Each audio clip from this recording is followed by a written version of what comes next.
ঠিক আছে দাদা, আমরা শুরু করব।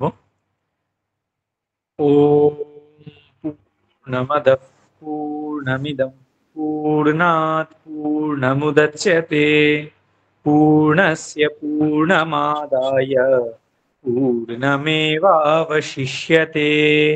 ওম শান্তি শান্তি শান্তিঃ।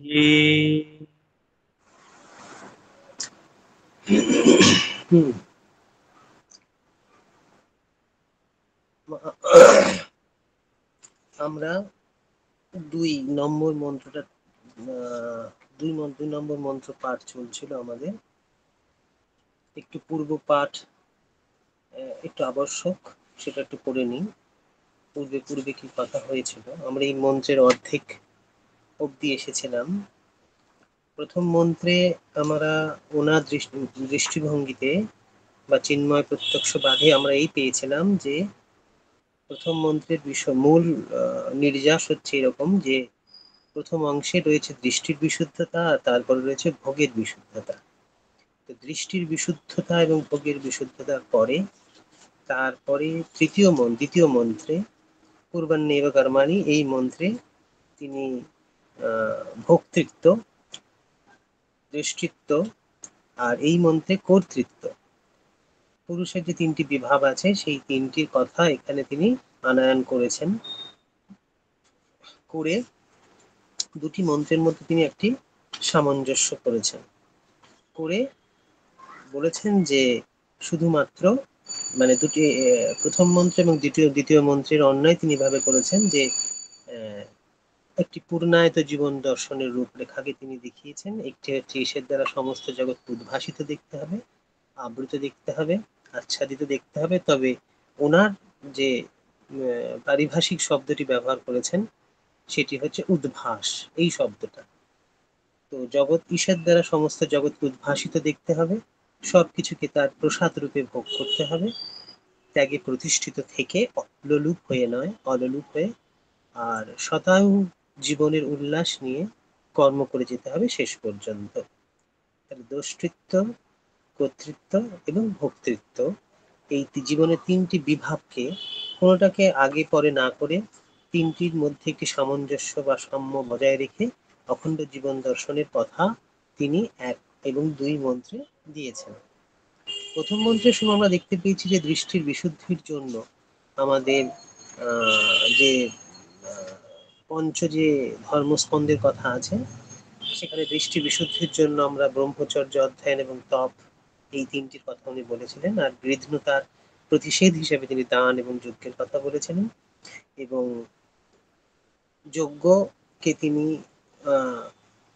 অনেক মানে ব্যাপক দৃষ্টিতে ব্যাপ্তিপুষ্ট হয়ে তিনি অনেক যজ্ঞের কথা বলেছিলেন। যেমন শুক্ল যজুর্বেদ বা কৃষ্ণ যজুর্বেদের মধ্যে যজ্ঞের যে ধরনের তার প্রসঙ্গ, মানে ব্যাপক প্রসঙ্গ সেখানে দেখানো হয়েছে, সেখানে সেই প্রসঙ্গকে এখানে তুলে নিয়ে তিনি যজ্ঞ এবং দান, অর্থাৎ মানে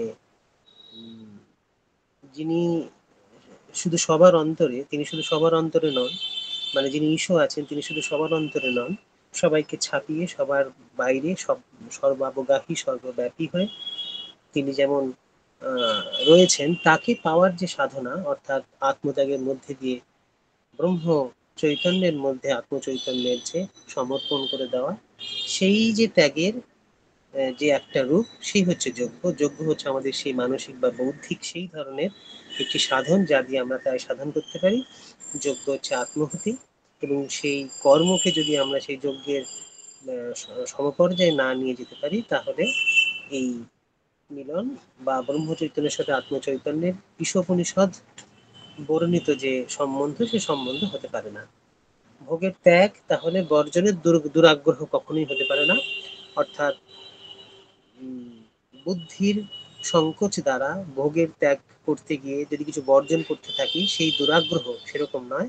দান বা যজ্ঞের ভেতর দিয়ে আমাদের রূপান্তর সাধন করতে হবে। দান এবং যজ্ঞ দুটি হচ্ছে দৈব সম্পদ।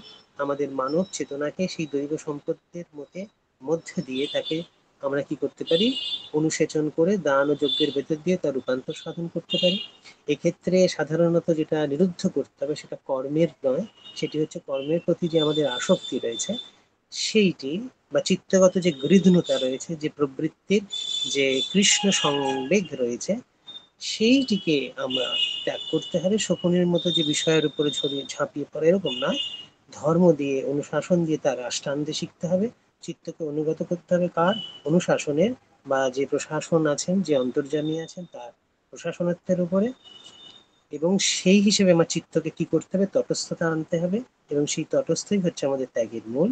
যা আসবার তা আসুক, আমি তা আমি তাকে কখনো কামনা দ্বারা গ্রহণ করব না, তাকে ত্যাগের দ্বারা গ্রহণ করব। এবং তাহলে আমরা তার সঙ্গে জড়িয়ে যাব না। আর যেহেতু জড়িয়ে যাব না, তখন আমাদের সর্বভূতহিত কল্পে যে দান বা দেবোদ্দেশ্যে যে আমাদের যজ্ঞ, এই দুটি মধ্যে দিয়ে আমরা কি হতে, বৃহৎ হতে পারবো। এই বৃহতের হওয়ার যে আনন্দ, তাই আমাদের ত্যাগের দ্বারা অনুবৃত্ত হয়ে দিব্যভোগের আনন্দ হবে। এইরকম একটি প্রথম মন্ত্রের তিনি দৃষ্টি আমাদের দিয়েছিলেন। দ্বিতীয় মন্ত্রে যখন তার সাধারণ অর্থ হচ্ছে এরকম। দ্বিতীয় মন্ত্রের সাধারণ অর্থ যদি আমরা বলি, তাহলে ওনার ভাষায় বলতে পারি যে কর্ম করে করেই আমাদের 100 বছর বাঁচতে হবে। এবং আমাদের যদি এই পুরুষের স্বভাব হয় বা জীবনের ধর্ম যদি এই হয়, তাহলে তার উন্নত হওয়ার কিছু নেই। আমরা তাহলে সত্যকার পুরুষ যে, তাহলে সে কর্ম তাকে লিপ্ত করে না, সে কখনো বন্ধনের কারণ হয় না। তার কারণ সত্যকারের যে পুরুষ, তিনি অনাসক্ত হয়ে থাকেন, তিনি অপিপাস হয়ে থাকেন। সেই জন্য আগের যে মন্ত্রটি আছে সেই মন্ত্রটির মধ্যে দোষ্টিত্ব ভক্তিত্বের কথা, এখন হলো কর্তৃত্বের কথা। এইবার এইখানে উনি একটি সাংখ্যের প্রসঙ্গ তুলছেন, যা প্রসিদ্ধই আছে। সেই সাংখ্যের প্রসঙ্গ তুলে নিয়ে সাংখ্যের পুরুষকে, যে প্রাকৃত পুরুষের ভূমিতে তিনি দ্রষ্টা, ভোক্তা এবং কর্তা, কিন্তু পুরুষের বিশুদ্ধ স্বরূপ হলে তিনি অভোক্তা, অর্থাৎ তিনি দ্রষ্টার কৈবল্য হচ্ছে। এটা হচ্ছে সাংখ্যের কথা মূলত। তো তিনি সেই সাংখ্যের প্রসঙ্গ এখানে তুলেছেন, তুলে বলছেন যে প্রাকৃতিক জীবনের মধ্যে দিয়ে আমরা প্রায়শই ভোগ এবং কর্মের মধ্যে জড়িয়ে পড়ি। সুখ দুঃখের যে ইচ্ছা দেশ, তার যে আন্দোলন আছে তার মধ্যে আমরা জড়িয়ে পড়ি, এবং সেই আন্দোলনের শেষে কি পাই, আমরা দুঃখ পাই। এবং সেই দুঃখ থেকে অত্যন্ত নিবৃত্তি হয়ে গেলে আমাদের বৌদ্ধিক শান্তি আসে। এবং তা আমরা কিভাবে করি, প্রকৃতি হতে নিজেকে বিবিক্ত করে বৈরাগ্য এবং নৈষ্কর্ম সাধনার দ্বারা আমরা প্রকৃতি থেকে নিজেকে বিভক্ত করতে পারি। এবং সেই বিভক্ত পুরুষ, তিনি ভোক্তাও নন, তিনি কর্তাও নন, তিনি কেবল দ্রষ্টা। এই সিদ্ধান্ত অনুকূল যে সাধন, সেটি সাংখ্য দর্শন। এবং আমাদের ভারতবর্ষে একটা বিশাল অংশ জুড়ে এই ধরনের একটি পুরুষ দৃষ্টি রয়েছে, কিন্তু সেই পুরুষ দৃষ্টি একদেশী। তিনি সে কথা তুলেছেন। তিনি বলছেন যে এটি অপরিহার্য বা অনস্বীকার্য নয় এই সিদ্ধান্ত, কিন্তু এটা শেষ নয়। এই সিদ্ধান্ত আমাদের শেষ নয়। এই সিদ্ধান্ত জীবনের একটা দিক দেখায়, কিন্তু আর একটা দিক দেখায় না। তার কারণ কি, তিনি তারপরে বলছেন যে প্রাকৃতিক পুরুষের মধ্যে যে ভোগ রয়েছে, সেই ভোগ আর কর্ম বিভক্ত হয়ে কেবল দ্রষ্টা হতে পারলে মুক্তি, এটা প্রাকৃত পুরুষের জন্য। কিন্তু আমাদের যদি প্রাকৃত পুরুষকে ছেড়ে যদি মহাজনকে ধরি বা পরম পুরুষকে ধরি, তাহলে তার বেলায় এই বিধান খাটে না। তার কারণ সমস্ত প্রকৃতি তার কি প্রকৃতি, শিয়া প্রকৃতি।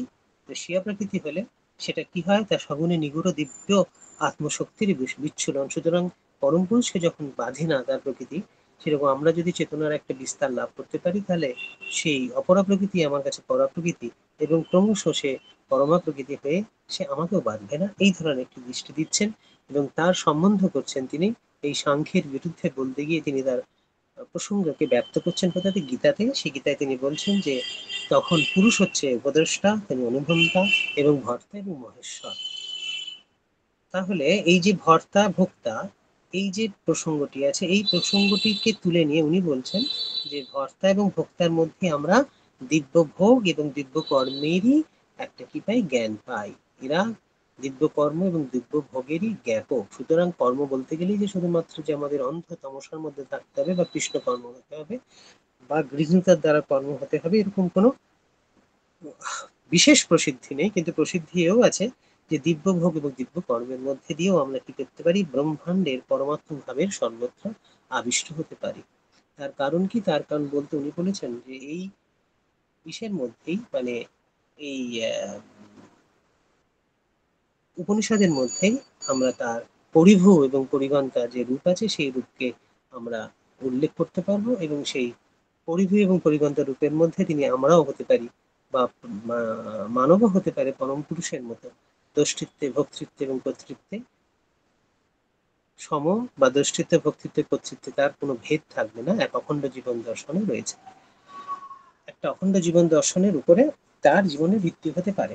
এইবার তিনি সেখানটায় বলেছিলেন যে জীবন দর্শনের তাহলে দুটি দিক আছে, একটি হচ্ছে সম্যক দৃষ্টি, আর একটি হচ্ছে মিথ্যা দৃষ্টি। সম্যক দৃষ্টি আর মিথ্যা দৃষ্টির মধ্যে উনি মিথ্যা দৃষ্টিতে বলেছিলেন যে অবিদ্যা আচ্ছন্ন, অহন্তায় সংকীর্ণ জীবনের আহ মানে জীবনের শুধুমাত্র পরাভবের দিকে তার দিকে যায়, সে জগৎকে টুকরো টুকরো করে দেখে। কিন্তু যদি সম্যক দৃষ্টি দেখি, তাহলে সম্যক দৃষ্টিতে আমরা কি পাই? সে হচ্ছে আদিত্য প্রভার মতো প্রশান্ত, সে প্রসন্ন, সে উদার দৃষ্টি। সেই উদার দৃষ্টির মধ্যে দিয়ে আমরা কি পেতে পারি? আমরা নিজের মধ্যে যেমন সবাইকে, সেরকম সবার মধ্যে নিজেকে দেখতে পারি। তার জন্য আমাদের যে বিশেষ যে ধর্ম ফুটে উঠবে তখন, সেটি হচ্ছে সর্বেশ্বর ভাব। সেই সর্বেশ্বরের মধ্যে দিয়ে আমরা কি করতে পারি? ঈশ্বরকে আবিষ্ট করে দেখতে পারি এবং ঈশ্বরের দ্বারা উদ্ভাসিত হয়ে যেতে পারি। তাহলে এই যে দৃষ্টির বিশুদ্ধি আছে, সেই দৃষ্টির বিশুদ্ধি দিয়ে আমরা কি করতে পারি? ভোগের, অর্থাৎ প্রাকৃত যে চেতনা, সেই প্রাকৃত চেতনার ভোগ বিশুদ্ধ হতে পারে, এবং আমরা তাকে গ্রহণ করতে পারি গৃহীত হয়ে নয়, প্রসন্ন বা প্রসাদ রূপে। তাহলে দৃষ্টি বিশুদ্ধতার প্রসঙ্গ এখানে খুব প্রয়োজন। দৃষ্টির বিশুদ্ধ আসবে কি করে? সেই এর আগেই সেটা বলা হয়েছে যে কিসের দ্বারা? ভোগকে আমরা যদি দান এবং যজ্ঞের মধ্যে দিয়ে যদি পরিশুদ্ধ করতে পারি, তাহলে আমাদের এই সম্যক দৃষ্টি আসতে পারে। এবার ভোগের সঙ্গে আমরা যেমন জড়িয়ে থাকি প্রাকৃত জীবনে, সেরকম যেহেতু প্রাকৃত জীবনে, প্রাকৃত চেতনায় গুণাত্মক যে যে আমাদের বৃত্তি আছে, সেই বৃত্তির জন্য কি হয়? ভোগে আমার শক্তিকে নিজের মধ্যে যেমন গ্রহণ করি, আবার কর্মে তাকে বিকীর্ণও করি। সুতরাং ভোগে যেভাবে আমরা তাকে গ্রহণ করব, কর্মের মধ্যে দিয়েও আমরা সেটাকেই তাকে প্রকাশ করব। যদি গুণাত্মক ক্লিষ্ট হয়ে থাকে ভোগ, তাহলে আমাদের সেই কর্ম ক্লিষ্ট হতে থাকবে। অর্থাৎ মিথ্যা দৃষ্টিতে যদি ভোগ করি, তাহলে মিথ্যা দৃষ্টিতেও সেই কর্মের ফল আমাদের বিকীর্ণ করবে। আর যদি সত্য দৃষ্টিতে বা সম্যক দৃষ্টিতে যদি করি, তাহলে সেই কর্ম প্রসন্নতার কর্ম হতে পারে, এবং সে রূপান্তরী হতে পারে কি? তখন সে কর্মের যে শক্তির বিচ্ছুরণ হয়, তখন সে হচ্ছে আমার নয়, সেই আমার ভিতরে যে অন্তর্যামী আছে, সেই অন্তর্যামীর আত্মশক্তির স্বচ্ছন্দ বিচ্ছুরণের সামর্থ্যে তখন সেই কর্ম আমাদের দিব্য হয়ে উঠতে পারে। সুতরাং যিনি ঈশ্বর জগতেই যদি আমরা থাকি, তাহলে ঈশ্বর মতেই আমরা তার দৃষ্টিতে চিৎস্বরূপ, তার ভোক্তৃত্বে আনন্দ স্বরূপ এবং তার কর্তৃত্বে যে শক্তি স্বরূপ হবে। এইটাই তো আমাদের সাধারণ ধর্ম হবে। তাহলে মিথ্যা দৃষ্টি এবং সম্যক দৃষ্টির মধ্যে দিয়ে আমরা মিথ্যা দৃষ্টি পরিবর্জন করে সম্যক দৃষ্টির মধ্যে দিয়ে দ্রষ্টিত্ব, ভোক্তৃত্ব এবং কর্তৃত্ব শোধন করে নিয়ে আমাদের আত্মচেতনাকে যদি ব্রহ্ম চৈতন্যের মধ্যে যদি আমরা বিলাতে পারি, তাহলে চিৎ স্বরূপে, আনন্দ স্বরূপে এবং শক্তি স্বরূপে আমরা তার মধ্যেই হব। পরম অদ্বৈত ঠিক এর মধ্যে দিয়ে হতে পারে, শুধুমাত্র চিন্তা বা বৌদ্ধিগত বিশ্লেষণের মধ্যে নয়, বরং আত্মশক্তির অনুভবের বিচ্ছরণের দ্বারা আমাদের সেই অদ্বৈতবোধ আসতে পারে। এরপরে আমাদের যে উনি এবার মন্ত্রের জিজিবিষা যে শব্দটি আছে, বেঁচে থাকার যে ইচ্ছা, সেই জিজিবিষাটি উনি বলছেন যে উইল টু লিভ, মানে এই জিজিবিষা শব্দটা সাধারণত কোথায় পাওয়া যায় না? সংহিতায় যেখানে যেখানে পাওয়া যায় তার একটা উনি দিয়েছেন, যেমন সংহিতায় পাওয়া যায়, উপনিষদে পাওয়া যায়, ব্রাহ্মণে পাওয়া যায়, শ্বেতাশ্বতর উপনিষদে কিছুটা পাওয়া যায়। সংহিতার ভাবনার মধ্যে এটা খুবই সুলভ রয়েছে, সেখানে শতায়ু হয়ে বেঁচে থাকার যে দেবহিত আয়ু, তার কথা উনি বলেছেন। উপনিষদের মধ্যে উনি কি পান? উপনিষদের মধ্যে এই এই জিজিবিষা মানে হচ্ছে আমাদের শুধু অমৃত নয়, বিজয় বিমুক্ত ব্রাহ্মণ, বিজর বিমুক্ত হওয়া। উপনিষদে এরকম ভাবে তাকে বলা হয়েছে, ব্রাহ্মণে যেমন বলা হয়েছে কি অমৃতাহুতির ফলে যজমান যেমন হিরণ্য শরীর লাভ করে। তাই জিজিবিষার অর্থ, আরেকটি অর্থ হতে পারে বা পরিণাম হতে পারে হিরণ্য শরীর হওয়া। আর শ্বেতাশ্বতর উপনিষদে যেমন আছে যে যোগাগ্নিময় শরীর হওয়া, অর্থাৎ জরা ব্যাধি মৃত্যু থেকে নিজেকে আর কলুষিত করতে না দেওয়া। তাহলে জিজিবিষার মধ্যে দিয়ে এই শব্দটির মধ্যে তিনি চারটে প্রস্তাবিত করেছেন। একটি হচ্ছে দেবহিত আয়ুকে সম্ভব করার মতো একটি বোধ, তারপর উপনিষদে বিজয় বিমূর্তির বোধ, তারপরে ব্রাহ্মণে অমৃতা আহুতির যে বোধ, যেখান থেকে হিরণ্য শরীর হওয়া যায়, আর শ্বেতাশ্বতর উপনিষদের যে যোগাগ্নিময় শরীর, তার প্রবঞ্চিত হয়েছে এই জিজিবিষা শব্দের মধ্যে দিয়ে। এইবার এই জিজিবিষা শব্দের যে এই চারটি দিক দেখানো হলো, কেন দেখানো হলো, তার কারণ হচ্ছে এই, তখন তিনি তার কারণ একটি বলছেন যে এই সমস্তের মূলে কি রয়েছে, সমস্তের মূলে রয়েছে আদিত্য উপাসনার কথা রয়েছে। আদিত্য উপাসনা মানে কি? যেটি আমাদের অধিদৈবত বা আধিদৈবত হয়ে রয়েছে, সেইটি আমাদের চোখের সামনে আমরা দেখতে পারি। সেই অধিদৈবত যে বিষয়কে যতক্ষণ পর্যন্ত না আমরা আধ্যাত্মিক করছি, ততক্ষণ সমন্বয় বা অন্যয় সম্ভবপর নয়। সাধনার ক্ষেত্রে, সাধারণত বৈদিক সাধনার ক্ষেত্রে যে অনুভব হয়, সেই অনুভব সাধারণত কিভাবে হচ্ছে, তার মূল থাকে অধিদৈবত। সেই অধিদৈবতকে দেখে আমরা পাই হচ্ছে অধ্যাত্মিক একটি সম্বন্ধ। এছাড়াও আরো চারটি মান আছে, যেমন অধিদৈবত আছে, অধিযোগ্য আছে, অধ্যাত্ম আছে, আর অধিভূত আছে। তো আদি ভৌতিক, আদি আজ্ঞিক, এই ধরনের যে আদি ভৌতিক বা আদি আধ্যাত্মিক, এগুলো সাধারণত আমাদের সাধনার করণ হিসেবে কাজে লাগে। এবং আদি দৈবিক যেটা আছে সেটা আমাদের ভাবনা হিসেবে কাজে লাগে। আর আধ্যাত্মিক যেটা আছে সেটা আমাদের অন্তরের প্রসেস, মানে প্রক্রিয়া হিসেবে কাজে লাগে। তো আদি দৈবিক যেটা আছে সেটি হচ্ছে আদিত্য। তার যে সংবৎসরের যে একটা সার্কেল আছে, সেই সার্কেল বা তার যে আরোহ অবরোহ আছে, সেই আরোহ অবরোহটাকে দেখে আদিত্য উপাসনাকে একটি বিশেষ মান দেওয়া হয়েছে। কিরকম না, আদিত্য দিক চক্র বাল থেকে উঠে একদম মধ্য গগনে উত্তীর্ণ হয়ে পরিপূর্ণ প্রকাশ পায়। তারপর থেকে শুরু হয় কোথায়? জ্যোতির অবক্ষয় হয়। এই জ্যোতির অবক্ষয় মানে কি? যখন সে মাধ্যান্দিন সূর্য থাকে, তখন সে সূর্য যখন আস্তে আস্তে ঢলতে শুরু করে, তখন সেটা কি হয়, তার যে তাপ, তার যে আলো, তার যে জ্যোতি, সেগুলো আস্তে আস্তে কমতে থাকে।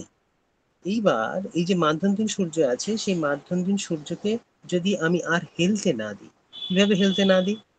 আদিদৈবিক ভাবনাতে সম্ভব নয়, কিন্তু অধ্যাত্ম ভাবনায় সেটি সম্ভব। কারণ মন হচ্ছে প্রথম আমার সাধনায় বা আমার জীবনে, মনই এগো ইয়াজমানাহা। মনই হচ্ছে আমাদের প্রথম ইয়াজমান, যে আমাদের সাধনার গভীরতর তত্ত্বকে বুঝিয়ে দেয়। সে কিন্তু একটা অনন্ত অনন্ত সত্তা। সেই অনন্ত সত্তার মধ্যে কখনো ক্ষয় বা অবক্ষয় এসব কিছুর ব্যাপার নেই। শুদ্ধ মনের ক্ষেত্রে এগুলো কোনো প্যারামিটার নয়। যখন সূর্য উপরে উঠে গেল, তখন এই যে সূর্যের যে সপ্তপদীর কথা বলা আছে বেদের মধ্যে, মানে সেই অশ্বীদয় থেকে কুষা একর্ষি আসবে এখানে একদম শেষের দিকে, ওখানটায়, এই উপনিষদে। তো সেখানে আমরা দেখব যে আমাদের আধ্যাত্মিক চিন্তার মধ্যে দিয়ে বা আধ্যাত্মিক মানুষ ব্যাপারের মধ্যে দিয়ে আমরা এই সূর্যকে, অর্থাৎ মাধ্যন্তিক সূর্যের মধ্যে যে জ্যোতি, যে তেজ আছে, সে একদম আমি আমার মধ্যে যখন প্রজ্বলিত করলাম, সেই প্রজ্বলিত করে তাকে সেখানেই রেখে দেওয়া, এই হচ্ছে আদিত্য উপাসনার একটা মূল বিষয়। অর্থাৎ অবক্ষয়ের বিরুদ্ধে রুখে দাঁড়াতে হবে। মাধ্যম দিন যে সূর্য আছে তাকে কিছুতেই হেলতে দেওয়া যাবে না। এটা হচ্ছে আদিত্য উপাসনার একটা পুরুষার্থ ছিল। তা এর মধ্যে ছিল প্রবল একটা জিজিবিষা। যদি বেঁচেই না থাকি, যদি প্রাণের স্বতঃস্ফুরণে যদি না হয়, তাহলে এই উপাসনা কিভাবে আমরা করতে পারবো? আমাদের উপনিষদের যখন যখন যেখানে যেখানে প্রাণব্রহ্মের উপাসনার কথা বলা আছে, সেই হচ্ছে সবই সেই শক্তিরই প্রকাশ, অর্থাৎ জিজিবিষার যে সামর্থ্য তাকেই বাঁচিয়ে তুলে রাখা। এই জন্যেই যারা বৈদিক ছিলেন না, তারা বৈদিককে বলতেন, বৈদিক মানে বেদান্তদের বলতেন বৈদিকাহা প্রাণবাদা বা বৈদিকাহা প্রাণবাদিনাহা। তাদের প্রাণ তাদের মুখ্য বিষয় ছিল। তো সেই এই যে প্রাণের সাধনা যে আমরা করছি, কিভাবে করছি, সেইটির কথাই এই জিজিবেত শতম সামাহা, এই এই এই ছত্রটির মধ্যে বলা আছে। সেটি হচ্ছে যে অনুশাসনের মধ্যে আমরা এই শুনতে পাই যে বিজয় বিমূর্ত আদিত্য রূপে প্রণয়ের প্রচোদনা। সেই প্রচোদনা কি করতে হবে? নিজের ভেতরে একটা প্রচন্ড সংকল্প বিস্ফোরণ ঘটিয়ে আমাদের বাঁচার মতো করে বাঁচতে হবে 100 বছর। দেহের যারা প্রাণের অবক্ষয় সত্ত্বেও আমাদের মধ্যে যে মনোজ্যোতি আছে, তাকে যেন প্রজ্জ্বল রাখতে হবে শেষ পর্যন্ত। এই হচ্ছে আমাদের এই আদিত্য উপাসনার মূল বিষয়। তো বৈদিক এই আদিত্য উপাসনার বিষয়টাকে এই জিজিবিষার মধ্যে তিনি মিলিয়েছেন, যেটা আর অন্য কোনো উপনিষদের মধ্যে পাওয়া যায় না। অন্য সমস্ত উপনিষদ যে প্রসিদ্ধিগুলো আছে, প্রসিদ্ধ উপনিষদ বা তার ব্যাখ্যা আছে, সেগুলো সব হচ্ছে বৌদ্ধিক বিষয়, শুধুমাত্র বুদ্ধিগত, আর তর্ক প্রস্থানে সেটুকুই লাগে, কিন্তু তার সেগুলো অন্তরে কখনো প্রবেশ করে না, এই জন্য কারণ সেগুলো সাধন তত্ত্বহীন হীনত্ব তার মধ্যে থাকে। কিন্তু এখানে আমাদের মধ্যে এই চিন্ময় প্রত্যক্ষবাদের মধ্যে বৈদিক তত্ত্বকে এবং তথ্যকে কিভাবে আমরা সাধন পদ্ধতির মধ্যে নিয়ে এসে সেই ব্রহ্ম চৈতন্যের দিকে আমরা নিতে পারি, তার একটা উজ্জ্বল দৃষ্টান্ত তিনি দিয়েছেন এই চিন্ময় প্রত্যক্ষবাদের এই কমেন্ট্রিতে, ভাষ্যতে। তাহলে জিজিবেশের যে ব্যাপারটা, তার মধ্যে রয়েছে আদিত্য উপাসনা। সেই আদিত্য উপাসনাকে আমরা অবলম্বন করেই আমরা কি করব, অর্থাৎ মনোজ্যোতির যে প্রজ্জ্বল যে মনোজ্যোতি, সেই মনোজ্যোতির আভাতে, তার বিভাতেই আমাদের কি করব, জীবনের কর্ম সাধন করব। তাহলে সেই করবেন না এবার মানি, আর যদি প্রজ্বলিত হয়ে যায় মনোজ্যোতি সেই পরম চেতনারিতে, চেতনার প্রভাসে, তাহলে তো আর কর্মের কোনো বাধাই থাকে না, তখন কর্মে না থাকে আসক্তি, তখন কর্মে হবে ছন্দের মতো, ছন্দিত হতে থাকে। সেই জন্যই এই মন্ত্রের পরের অংশে কুর্বন এব কর্মাণি, অর্থাৎ কর্ম করতেই হবে, এবং কর্ম করতে করতেই আমাদের জীবন চালাতে হবে, এবং তাছাড়া চলবে না। তাহলে এর মধ্যে দিয়ে সাধন যদি করতে যাই, তাহলে প্রসিদ্ধি বা প্রচলিতি যা আছে যে কর্ম করলে আমরা আটকে পড়বো, আর কর্ম না করলে আমরা কর্ম কর্ম করলে আটকে যাব, আসক্ত হবো, সেই জন্য কর্ম সন্ন্যাসের প্রয়োজন। আর যদি কর্ম করতে যাই তাহলে সমস্যা, তাহলে কর্ম সন্ন্যাস আর কর্ম বিযুক্তি, এই দুটির মধ্যে দিয়ে যে সমস্যা, সেই সমস্যার একটি পরের প্যারাগ্রাফে তিনি তার একটা প্রসঙ্গ তুলেছেন। তিনি বলেছেন যে মীমাংসা এবং তর্কের মধ্যে এই একটা বিষয় আছে, আমাদের প্রাচীন কাল থেকেই চলছে। তার্কিকরা নিঃশ্রেয়স এবং পরম পুরুষার্থকে মনে করেন যে নিঃশ্রেয়সকে, অর্থাৎ কর্ম সন্ন্যাস তার মধ্যে একটা অপরিহার্য বিষয়, সেখানে তারা পরম পুরুষার্থ বলে মনে করেন। কিন্তু বেদোক্ত যিনি, তিনি যিনি বেদোক্ত কর্মকে যিনি বা দেব উপাসনাকে যিনি সাধন বলে মনে মনে করেন, তিনি আবার কর্ম সন্ন্যাসকে গ্রহণ করে না। কিন্তু তার্কিকরা নিঃশ্রেয়সকে পরম পুরুষার্থ মনে করেন, আর দেব উপাসনা বা বেদোক্ত যে কর্ম আছে তাকে তারা স্বীকার করেন না। তাহলে এদের একটি বিশেষ নামও ছিল, এদের বলা হতো কিকট, এদের প্রদেশ ছিল, এবং অদেব, অযোগ্য, অযজ্ঞা বা এই ধরনের শব্দে তাদের ব্যবহার করা হতো, কারণ গীত সমিতির একটি সূক্তের মধ্যে তাদের প্রতি আক্ষেপ করা আছে, অর্থাৎ অকর্মবাদী যারা, তাদের প্রতি তাহলে একটা কি আছে, এদের আক্ষেপ করা আছে। তাহলে সেই সময় বোঝা যেত যে নিঃশ্রেয়সবাদী, অর্থাৎ কর্মসন্ন্যাস বা অকর্মবাদের প্রবলতা ছিল, এবং এমনও কিছু মানুষ ছিলেন যারা কিনা কর্মসন্ন্যাসকে গ্রহণ করতেন না, তারা কর্ম করেই শত বছর জীবন করতেন, জীবিত জীবিত জীবন ধারণ করছেন, যেমন বৈদিক বিধি রয়েছে সেটি। 9 নম্বর প্যারাগ্রাফের মধ্যে সেই ধরনের একটি উক্তি উনি তুলেছেন যে আহ, অদেব এবং অযোগ্যদের মধ্যে দিয়ে যে অকর্মবাদের প্রচলিত সেই জায়গায় ছিল, এবং পূর্ব দেশে কিকট বলে একটি রাজ্য ছিল, যেখানে তাদের প্রাবল্য ছিল।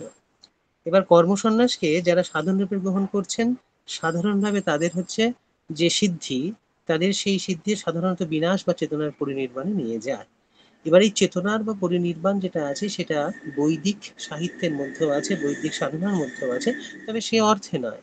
সেখানে ব্রহ্মের আরেকটি দিক আছে, যাকে অসৎ ব্রহ্ম বলা হয়, বা বারণী শূন্যতা, এই শব্দটি খুব প্রচলিত বৈদিক সংহিতার মধ্যে, যে বরুণ চেতনা বা বারণী শূন্যতা, তার উদ্দেশ্য পাওয়া যায়। সেটি উনি 10 নম্বর প্যারাগ্রাফে অনুচ্ছেদে উনি বলেছেন সেই বিষয়টা, যে কর্মসন্ন্যাস করে যে আমরা বিনাশ বা চেতনা পরিনির্বাণ পাই, অর্থাৎ সমস্ত কর্মসন্ন্যাস ছেড়ে দিয়ে যেতে পাই, সেটা যে বৈদিক সাধনার মধ্যে ছিল না তা নয়, খুব ভালোভাবে তার প্রতিষ্ঠা ছিল অসৎ ব্রহ্ম বারণী শূন্যতা, কিন্তু তার ইন্টারপ্রিটেশন বা তার অনুগ্রহণ আমরা অন্যভাবে করেছি বলে এটির একটি ডিফারেন্ট বা বিভিন্ন পথ গ্রহণ করেছে।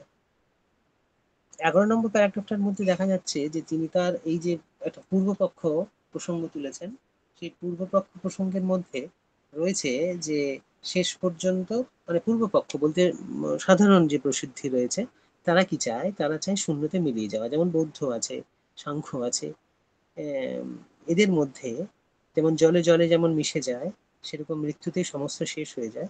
সুতরাং সে মৃত্যু যদি বৈবশত হয়ে থাকে তাতেই বা কি ক্ষতি। বৃহদারণ্যকে উপনিষদে যাজ্ঞবল্ক্য বলেছেন সব ছাপিয়ে যাওয়ার পর আর সংজ্ঞা থাকে না, অসংজ্ঞার কথা তিনি বলেছেন। পরম নৈশব্দে অবগাহনই সত্তার চরম এবং পরম সত্য। তাই যদি হয় তাহলে যম এবং বরুণের সেই লোকোত্তর সাধারণ নিলয়ে ভোগ আর কর্ম কিছুই থাকে না, তাহলে একদিন যা সবার শেষে সুনিশ্চিত হবে, তাহলে তাকে গোড়াতেই কেন বরণ করে নেব না, এই প্রশ্ন তিনি পূর্বপক্ষের দিয়ে তুলেছেন। এই কথা বলার পরে তিনি তার সিদ্ধান্ত পক্ষে বলছেন যে না, এই যুক্তিটি একটি ফাঁক আছে। তার কারণ কি? তার কারণ হচ্ছে যে তার মধ্যে কোনো সম্যক দর্শন নিষ্পক্ষতাও যেমন নেই, তেমন তার পূর্ণতাও নেই। অর্থাৎ এইটি হচ্ছে জীবনের একটি দিক, এক দেশ মাত্র, এবং এক দেশি কথা। সুতরাং সম্যক দর্শনের নিষ্পক্ষতা এবং পূর্ণতা যেহেতু এর মধ্যে নেই, সেই জন্য এটি গ্রহণ করা সম্ভব নয়। কারণ পরম তত্ত্ব কেবলমাত্র অসৎ বা কেবলমাত্র সৎ এরকম নয়।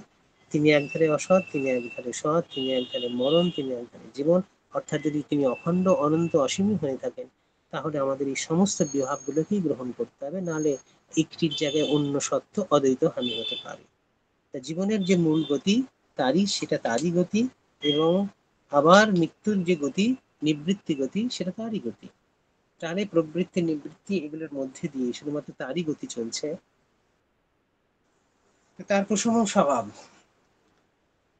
একটা জায়গায় তার উন্মেষ, আর একটা হচ্ছে নিমেষ, এভাবেই তারই শক্তি কাজ করছে। তাহলে জীবন যতক্ষণ আছে ততক্ষণ ভোগও আছে, কর্ম আছে, তাকে ফেলা যাবে না।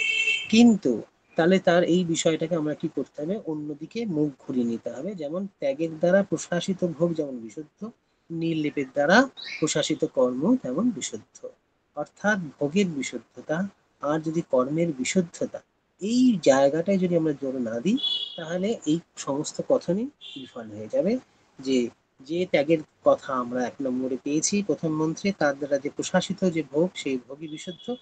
আর কর্মের যে অনাসক্ত থাকে, সেখান থেকে যে নির্লেপ এসেছে, সেই নির্লিপ্ত চিত্তের দ্বারা যে প্রশাসিত কর্ম, তাই হচ্ছে বিশুদ্ধ। তাহলে একটিতে আছে ঈশের প্রসাদ, আর একটিতে তার বিষণা।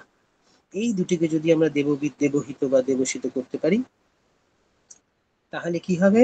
তাহলে আমাদের অক্ষর থেকে বিশ্বের ক্ষরণ বা অসতের থেকে যে সতের প্রয়োজন, এই সম্বন্ধে আমাদের আর থাকবে না, কোনো দ্বিধাদ্বন্দ্ব থাকবে না। অসৎ বা অক্ষরে সমাপন্ন হওয়াই হচ্ছে বৈবস্বত মৃত্যুর তাৎপর্য। আর তার যে পদ্ধতি জীবনকে যদি উদ্ভাসিত রাখতে পারি, তাহলে কর্ম হবে নিত্যের ছন্দ এবং ঈশানা সহজ বিচ্ছন্ন। মূল মোদ্দা কথা হচ্ছে এই যে প্রাকৃত চেতনার মধ্যে আমরা বুদ্ধির যতই বিকাশ করি না কেন, সে কোনো না কোনো ভাবে ত্রিগুণাত্মিক হওয়ার জন্য আমাদের দৃষ্টি সম্পূর্ণ কখনোই করতে দেবে না। তার কারণ যেহেতু অখণ্ড দৃষ্টি আমাদের সেখানে বাধিত হয়ে যায়। এই প্রাকৃত চেতনার ঊর্ধ্বে বা এই প্রাকৃত মানুষের ঊর্ধ্বে অনেকগুলো মানুষের স্তর আছে। সেই মানুষের স্তরগুলো যখন আমরা পৌঁছতে পারবো, তখন আমরা দেখতে পাবো যে আমাদের অখণ্ড দর্শন, এবং তার মধ্যে দিয়ে যেমন এর কতগুলো বিভাগ বিভাগ আমরা মানে প্রাকৃত যে বুদ্ধি, সেই বুদ্ধি যতক্ষণ বস্তুগত হয়ে রয়েছে, তাকে যে যতক্ষণ না আমরা সেই বস্তুর গভীরে যে ভাবগত যে বিশাল একটা ভূমি রয়েছে, তাকে যদি না যেতে পারি, এই ভাবগতের আবার তারও গভীরে যদি আমরা শক্তিগত যে বিশাল সাম্রাজ্য রয়েছে, তাকে যদি না ধরতে পারি, আর এই শক্তির পেছনে যে মহা কারণ হিসাবে যে বিমূর্ত এক অদ্ভুত জগৎ রয়েছে, তা এরকম যে জগতের যে একটা ভিন্নতা, মানে গভীর থেকে গভীরতর, আমাদের মধ্যে সেটা একেবারেই অস্ফুট হয়ে রয়েছে।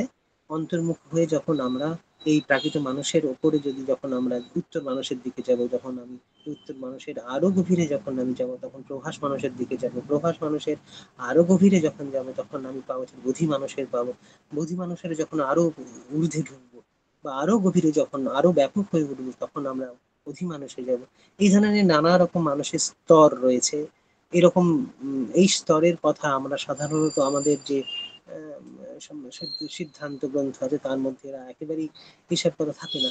কিন্তু যখন আমরা সংহিতার মন্ত্র যেটি পাই, তাহলে সংহিতার মন্ত্রে আমরা দেখতে পাবো যে এই ধরনের মনের যে অখণ্ড মনের দিকে যে যেতে গেলে যে যে ধরনের এই মানুষ ব্যাপারের মধ্যে দিয়ে যেতে হয়, সেগুলোর কথা সব সেখানে আছে। কিন্তু আজ মানে প্রচলিত হওয়ার হয়নি বলে, বা ব্যবহার বা এর কথা কেউ বলেনি বলে আমাদের আজকে এটা বিমুক্ত হয়ে গেছে।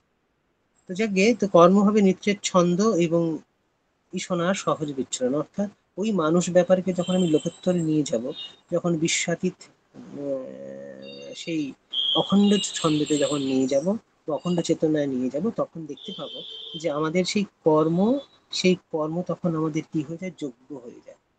যোগ্য হয় তখন সে আত্মভূতি হয়ে যায়।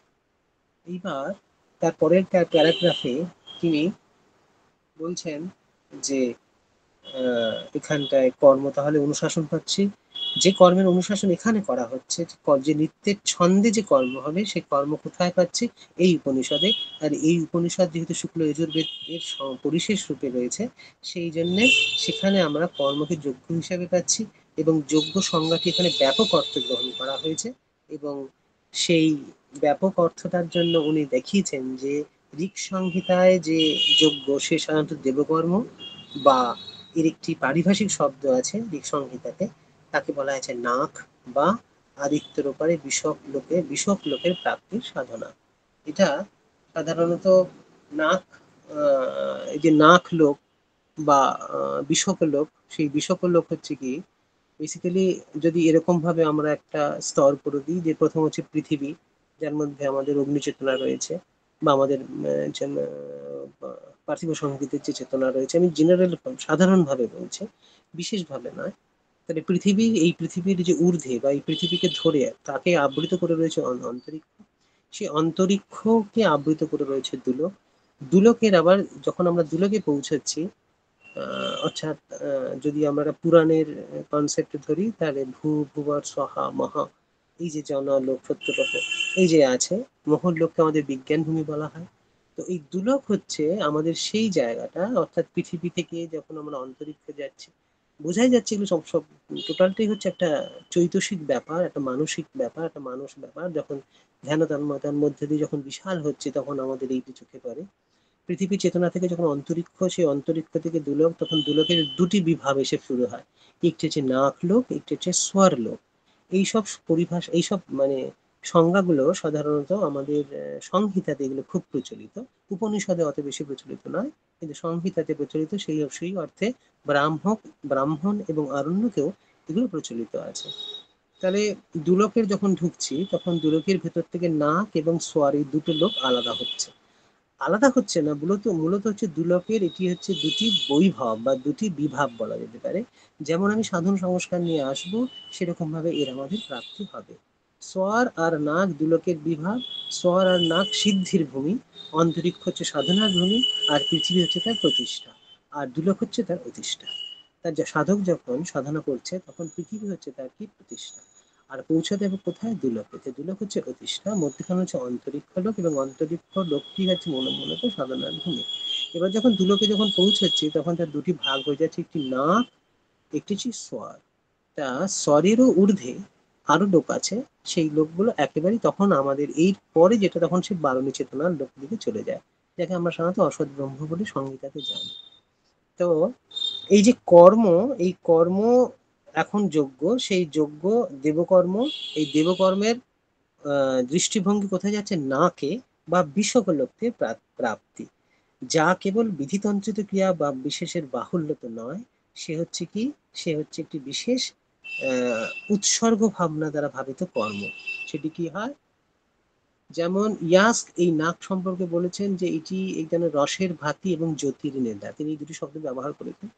একটা যে রসভাতি বলেছেন তিনি তাকে, জ্যোতিহী নেতা তাকে বলেছেন। তো মূলত যদি নাক শব্দটাকে ভেঙে দিই, তাহলে একটা না, আ, আ আর কা এরকম যদি পাই, তাহলে এই শব্দটির ব্যুৎপত্তিগত অর্থ যদি এভাবে করি, বর্ণগত পথ করি, তাহলে ক হচ্ছে সুখের নাম, তার প্রতিষেধ হচ্ছে অক। না আক, না কা, আক, তার প্রতিষেধ হচ্ছে নাক। অর্থাৎ দুলোকের আর একটা নাম, মানে পৃথিবী নয়, অন্তরিক্ষ নয়, দুলোক। তাহলে দুলোক হচ্ছে আমার বর্ণ উৎপত্তির দ্বারা আমরা দুলোকের নাম্বার পাই। এটা ইয়াস্কের নিরক্তির মধ্যে আমরা খুঁজে পাই, সেখান থেকে পেলে আমরা এটা দেখতে পাই। নাকের তাহলে দুটি লোক, মানে নাকের দুটি বৈশিষ্ট্য তাহলে আমরা পাবো, একটি হচ্ছে আলো আর একটি হচ্ছে আনন্দ। অর্থাৎ যদি আমরা এটাকে নাকের লোকটিকে, অর্থাৎ যোগ্য বলতে কোন ধরনের যোগ্য ভূমি, মানে কোন ভূমি চেতনার কথা এখানে বলা হচ্ছে, তাহলে সেটি হবে নাক হচ্ছে মূলত আলো এবং আনন্দ, যাকে আমরা বলতে পারি আধুনিক ভাষায় তর্জমা করে বলতে পারি যেটা একটি চিদানন্দ ধাম। চিদানন্দ ধামের মধ্যে দিয়ে আমরা যে চেতনাটি পাই, সেখান থেকে যে কর্ম উৎসারিত হয়ে যায়, সে হচ্ছে যোগ্য। তখন সে হচ্ছে আত্মভূতি। সংহিতার যে নাকের যে দুটি অর্থ করা হয়েছিলেন, ইয়াস করেছিলেন, একটি হচ্ছে আলো, একটি আনন্দ। তাকে যদি আমরা আরেকটু পরিভাষিত করি তাহলে এরকম হতে পারে যে সংহিতায় আলোর দেবতা হচ্ছে ভুবনকান্ত বেন, বেন বলে একটি দেবতা আছে, তাকে সেই বেন বলা হয়। আর আনন্দের দেবতা হচ্ছে সোম। তাহলে সোম আর বেন এই দুটিকে যদি মিলিয়ে দিতে পারি তাহলে আমরা এই চিদানন্দ, চিদযুক্ত আনন্দ, এরকম একটি ধাম পেতে পারি, বা এরকম একটি লোক পেতে পারি, বা এরকম একটি স্তর পেতে পারি আমাদের চেতনা। আর আরেকটি অর্থ করা যেতে পারে, সেটা হচ্ছে নাক হচ্ছে উড়ন্ত পাখি, এই শব্দ ব্যবহার করা হয়। উড়ন্ত পাখি মানে হচ্ছে নাকে আহ, আহ, যদি মানে উড়ন্ত পাখি বলতে ব্যাপারটাকে বোঝায় গন্ধর্ব লোককেও কিছুটা, মানে যদি অভিধা দিয়ে যায়, মানে অভিধা অর্থে উড়ন্ত পাখি হয়ে যায়। আর যদি তার আহ, অপ্রাণ অপ্রাকরণিক অর্থ করি, বা যদি প্রতীয়মান অর্থ করি, তাহলে সেটা এসে দাঁড়ায় কোথায়? সেটা দাঁড়ায় হচ্ছে আমাদের গন্ধর্ব লোকে।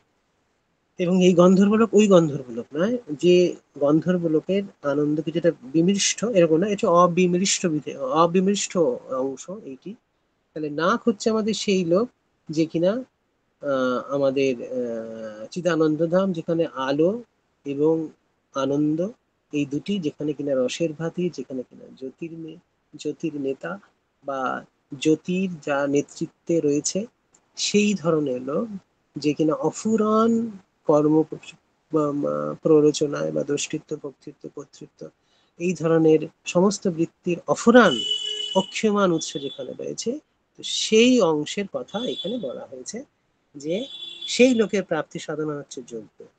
তাহলে শতপথ ব্রাহ্মণে বিহিত যে গৃহস্থের পঞ্চমহাযজ্ঞের কথা বলা আছে, সেই যজ্ঞ দিয়ে আমরা উৎসর্গ ভাবনা দ্বারা ভাবিত হতে পারি। শতপথ ব্রাহ্মণে কি আছে?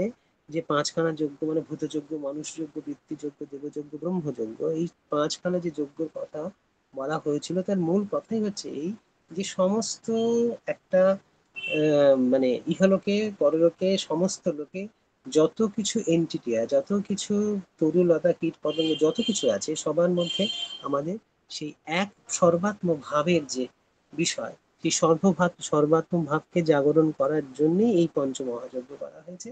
অর্থাৎ লোকোত্তরে পিতৃগণ, দেবগণ সবাই যেন আমার আপন, কীট পতঙ্গ, ভূলোক, অন্তরিক্ষ, দুলোক, নাক, স্বর সবের মধ্যে যাকে আমরা, যা আমার বুদ্ধিতে আসে, যা আমার অনুভবে আসে, যা আমার বুদ্ধিতে আসে না, যেমন অনুভবে আসে না, সেই সমস্ত লোকের যারা যারা আছে, যা যা কিছু আছে, সেই সমস্ত মধ্যে আমি সর্বভাগ, যাতে সর্বাত্ম ভাব, অর্থাৎ একটা অখণ্ড অদ্বৈত ভাব যে আমি দিতে পারি, নিতে পারি, তাহলে তার জন্য আমাদের এই যজ্ঞ সাধনার জন্য শতপথ ব্রাহ্মণে এই ধরনের একটি সুন্দর বিধান করা হয়েছিল, যে পঞ্চযজ্ঞ, ভূতযজ্ঞ, মনুষ্যযজ্ঞ, পিতৃযজ্ঞ, দেবযজ্ঞ, ব্রহ্মযজ্ঞের মধ্যে দিয়ে সেই কথাটির প্রসঙ্গ এখানে তুলেছেন, সেই সর্বাত্ম ভাবের দ্বারাই যজ্ঞ সাধনা করতে হবে, এবং তার দ্বারাই মানুষকে অপিপাস হবে, এবং সেই অপিপাস হয়ে সেই যজ্ঞ অনুষ্ঠান বা সেই অনুষ্ঠান করে, অর্থাৎ সেই উৎসর্গ ভাবনা নিয়ে, সম্যক দৃষ্টি নিয়ে যখন অনুষ্ঠান করব তখন আমরা অপিপাস হয়ে যাব। তার কারণ যখন বৃহৎকে পাবো তখন ক্ষুদ্র চেতনা এমনি আমাদের মধ্যে লীন হয়ে যাবে। ক্ষুদ্র চেতনাতে যে যে চিত্তগত বিক্ষেপ হয়, সেই বিক্ষেপ লীন কোথায় হয়ে যায়? ভূমাগত যে চিত্তের মহা মহা চিদাংশে তার লীন হয়ে যায়, তখন সার থাকে না সে। সেই জন্যে আমরা অপিপাস হয়ে যেতে পারি, এবং সেখানেই আমাদের পুরুষার্থ সিদ্ধির প্রয়োজন হতে পারে, এবং হয়। তিনি এই একটি প্রসঙ্গ এখানে তুলেছেন। তারপরে বলছেন যে এবং তৈ না অন্যথা ইতিহাস আসতি, অর্থাৎ হচ্ছে কি, যদি মন্ত্রের পরবর্তী অংশ বলছেন যে এইরকম একটি যে দৃষ্টিগত যে উৎসর্গ ভাবনা দিয়ে যজ্ঞ আছে, এবং সেই যজ্ঞের যদি আমরা বাহ্যিক রূপ দেখি, অবয়ব দেখি, তাহলে আমাদের দৈনন্দিন যে কর্ম, তাহলে সেই কর্ম তোমার ত্যাগ করা একদমই উচিত নয়। অর্থাৎ তুমি যদি এরকম হও, বা তুমি যদি এইগুলো যদি তোমার মধ্যে থাকে, অর্থাৎ উৎসর্গ ভাবনার যে শক্তি, যে বোধ তোমার মধ্যে যদি থাকে, অথবা তুমি যদি এইরকমই হও, তাহলে বাক্যের তাৎপর্য কিরকম হয়ে গেল দুটি মূল ভাবনার মধ্যে এলো। একটি হচ্ছে যে ত্যাগের দ্বারা প্রসারিত ভোগের প্রসন্নতা, এই দিয়ে যদি কর্ম বিশুদ্ধ হয়ে থাকে, আর দেবসিত জিজিবিষা দিয়ে যদি আমার মৌঢ় ধর্ম হয়ে থাকে, তাহলে যোগ্যভাবিত কর্ম আমাদের কাছে অবধারিত কর্তব্য তাকে। তাহলে কর্মসন্ন্যাস নয়, বরং অবধারিত কর্মকর্তব্য আমাদের অনেক বেশি কাম্য। তার কারণ আমাদের যা প্রকৃতি, তার সেই প্রকৃতির যদি বিশ্লেষণ করি, তাহলে এই ধরনের একটা দৃষ্টিও আমরা পেতে পারি। তারপরে তারপরের অনুচ্ছেদে এই ভাবনারই একটি প্রতিপক্ষকে উনি দাঁড় করাচ্ছেন। প্রতিপক্ষকে বলছেন যে কর্মের ঝামেলা চিত্তকে উদ্ভ্রান্ত শুধু করে না, মলিনও করে, এবং চিত্তকে যেহেতু মলিন করছে, সেই জন্যে আমার নিঃশ্রেয়সবাদই বেশি প্রয়োজন। নিঃশ্রেয়সবাদী এসবের কিছু নেই, কারণ তার কর্মের ঝামেলা নেই। কিন্তু সেখানে উনি বলছেন যে চিত্তকে মলিন করে আসক্তি নয়, সাধারণত চিত্তকে মলিন করে আসক্তি, কর্ম নয়। সুতরাং আসক্তহীন যদি কর্ম করতে পারি, অর্থাৎ আত্মম্ভীরতা, বিদ্ধতা, এগুলো যদি দুরাগ্রহ বশত, তো আমরা এর যদি দুরাগ্রহ বশত না হয়, তাহলে আমাদের কর্মবস্তুত কি হয়ে যায়, আর কৃষ্ণ থাকে না।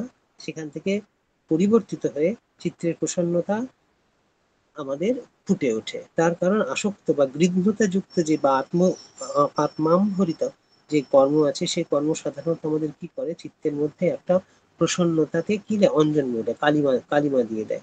সেই জন্য আমাদের সেই কর্ম কৃষ্ণ কর্মের মধ্যেই পড়ে। কিন্তু যদি দেব উদ্দেশ্য করে, যদি ভূতাহিতের চিত্তে, ভূতা ভূতা ভূত হিতার্থে চিত্তে যদি আমরা অনুষ্ঠান করি, তাহলে তার ফল যেটা হয়, অর্থাৎ চিত্তের মধ্যে তখন কি ভাবনা ফুটে ওঠে অধ্যাত্ম প্রসাদ বা শুদ্ধ সত্য চিত্তের স্বচ্ছতা। তাহলে এই অধ্যাত্ম প্রসাদ বা যদি শুদ্ধ সত্যের চিত্তের যে স্বচ্ছতা, সে যখন আমরা পেয়ে উঠি, তখন আমার কর্ম, তখন আমি যে কর্তৃত্ব বোধ করি, তখন তা তিনটি ধর্মেতে আবদ্ধ হয়। সেই তিনটি ধর্ম যেখান থেকে ফুটে ওঠে, একটি হচ্ছে অপিপাসত্ব, একটা হচ্ছে নিরঞ্জনত্ব, একটা হচ্ছে নির্লিপ্ত। এই তিনটি কর্মের যে গুণ ফুটে ওঠে বা দৈব কর্ম ফুটে ওঠে, সেইটি আমাদের মধ্যে ফুটে ওঠে যদি আমরা দেবোদ্দেশে ভূত ইত্যার্থে চিত্তের প্রশংসা নিয়ে, যদি আমরা অধ্যাত্ম প্রসাদের শুদ্ধ সত্য চিত্তের স্বচ্ছতা নিজের কর্ম করার যদি সাধন করতে পারি, তাহলে আমাদের মধ্যে এই তিন ধরনের ধর্ম ফুটে ওঠে, দৈব ধর্ম। এবং সেই দৈব ধর্মের মধ্যে দিয়ে কি হয়, আমাদের কর্ম একদম নির্লিপ্ত হতে থাকে। আর সেই নির্লিপের পরিচয় আমাদের কোথায় ফুটে ওঠে, কর্মের আচরণে। এবং তার পরিণাম কি হয়ে যায়, আকাশপথে শূন্যতা। কর্ম করছি কিন্তু তার কোনো বিক্ষেপ আমাদের মধ্যে নেই, সেই জন্য আমি কর্তা হই অকর্তা। আবার যদি আমি, তিনি আরেকটা প্রসঙ্গ, এটা হচ্ছে আরোহ অবরোহ, কর্মের আরোহ এবং অবরোহ ছন্দের কথা, যে ছন্দের উনি কথা বলেছিলেন যে কর্ম হচ্ছে নৃত্যের ছন্দ, সেই আরোহ এবং অবরোহর যে ছন্দ, সেই ছন্দের মধ্যে আমরা কি পাচ্ছি, একটি হচ্ছে যে কর্তা হয়ে অকর্তা কেন, কারণ আমার অবিপাস্য নিরঞ্জনত্ব এবং নির্লিপ্ত যদি এই আমাদের ধর্ম হয়ে থাকে, সেই সময় অর্থাৎ সেই উদ্দেশ্যে সেই সাধন স্তরে, তাহলে আমরা কি পাবো, তাহলে আমাদের কর্তা তখন অকর্তা, কর্তা আমি কাজ করে অকর্তা থাকবো।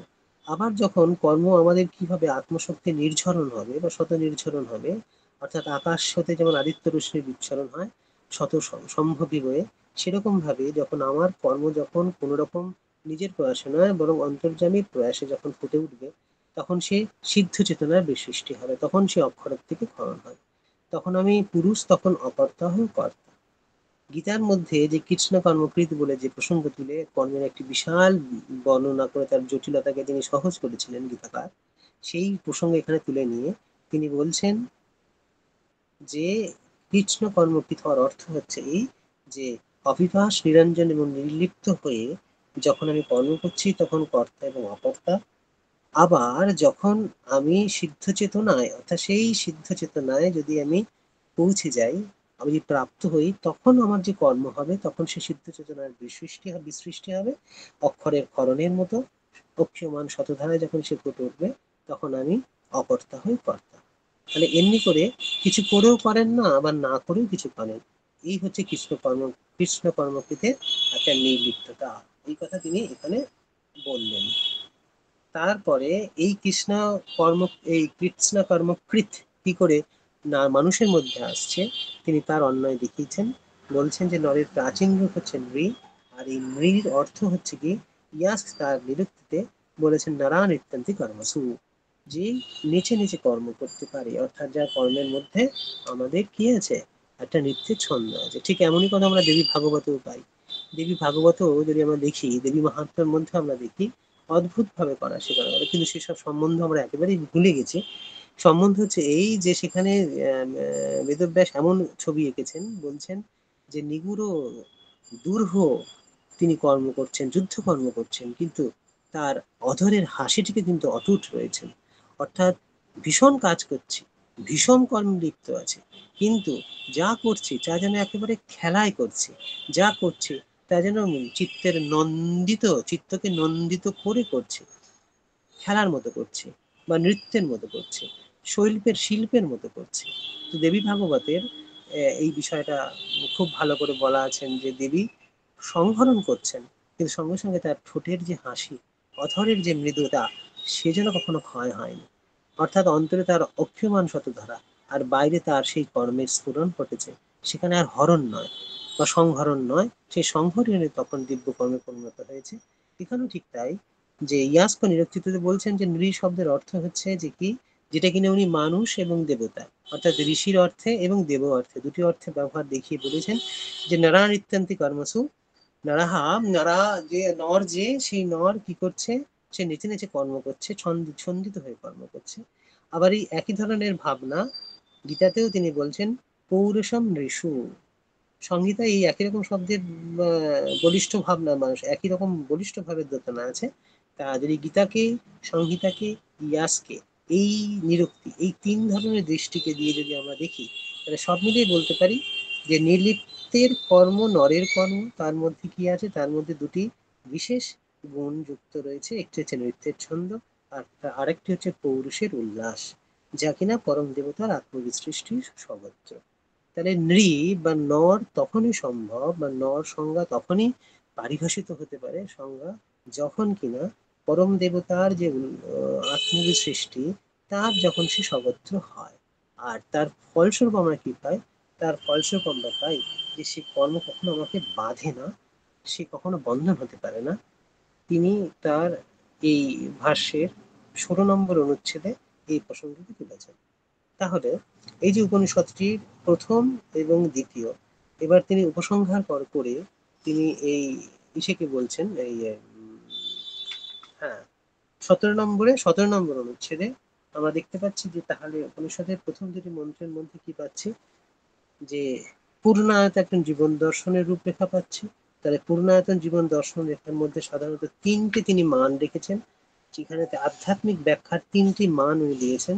একটি হচ্ছে ঈশ্বর দ্বারা সমস্ত জগৎকে উদ্ভাসিত দেখতে হবে, সব, দ্বিতীয় মান হচ্ছে সবকিছুকে তার প্রসাদ রূপে ভোগ করতে হবে, অলুলুপ হয়ে নয়, অলুলুপ হয়ে অর্থাৎ লোলুপতা নিয়ে নয়, ত্যাগে প্রতিষ্ঠিত থেকে, আর শতায়ু জীবনের উল্লাস নিয়ে কর্ম করে যেতে হবে। এই হচ্ছে শেষ পর্যন্ত, অর্থাৎ আমাদের 100 বছর জীবনে এই বিষয়টি থেকে আমরা প্রথমত প্রথম মন্ত্র এবং দ্বিতীয় মন্ত্র, এই দুটি মন্ত্রের চিন্ময় প্রত্যক্ষবাদের ভাষ্য কিছুটা শুনলাম। পরের দিন আমরা এই তৃতীয় নম্বর যে মন্ত্রটি আছে, সেই মন্ত্রটি আমরা দেখব যে কিভাবে আত্মসচেতনতা না হলে প্রতিবোধ আসে না, সেই কথাটা আসবে এখানে। এবং প্রচলিত ব্যাখ্যার থেকে এই ব্যাখ্যাকে অনেক বেশি বিস্তারিত করে পরিবর্তিত করেছেন। এখানে দুটি শব্দ আছে, আসুরিয়া আর আত্মহা। এই দুটি শব্দের উপরই সব থেকে বেশি জোর দিয়েছেন তিনি, তার ব্যাখ্যা দিয়েছেন সংহিতার দৃষ্টিভঙ্গিতে, এবং একটি বিস্তারিত ব্যাখ্যার সাথে সাথে একটা সুললিত দৃষ্টিও যেমন দিয়েছেন সেখানটায়। দিয়ে আমরা দেখব যে দৃষ্টি, ভোগ এবং কর্মের বিশুদ্ধিতে কিভাবে প্রতিবুদ্ধ হয়ে আমরা আমাদের জীবনকে অনেক বেশি ঈশ্বর নির্দিষ্ট করতে পারি। এটাই হচ্ছে তার মন্ত্র। তা নেক্সট দিন আমরা পরের মন্ত্রের দিকে যাব। আজকে এই হুম, অবধি রাখি। ঠিক আছে বাবা। হ্যাঁ, আচ্ছা। ওম শান্তি শান্তি শান্তি। হরি ওম তৎসৎ।